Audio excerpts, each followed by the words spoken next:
నారాయణపేట జిల్లా కేంద్రంలోని సిటిజన్ క్లబ్లో నారాయణపేట జిల్లా యువశక్తి ఫౌండేషన్ ఆధ్వర్యంలో ఏర్పాటు చేసిన రక్తదాన శిబిరాన్ని జిల్లా ఎస్పీ యోగేష్ గౌతమ్ ఐపీఎస్ ప్రారంభించారు.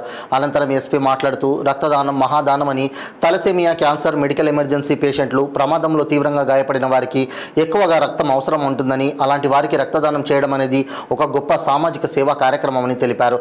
ఈ కార్యక్రమంలో డీఎస్పీ ఎన్ లింగయ్య, ఎస్ఐ వెంకటేశ్వర్లు, యువశక్తి ఫౌండేషన్ వ్యవస్థాపక అధ్యక్షులు కాగితాల మధు, జిల్లా foundation president Praveen, director Ganesh, Manoj, Shiva, Naveen, యువకులు తదితరులు పాల్గొన్నారు.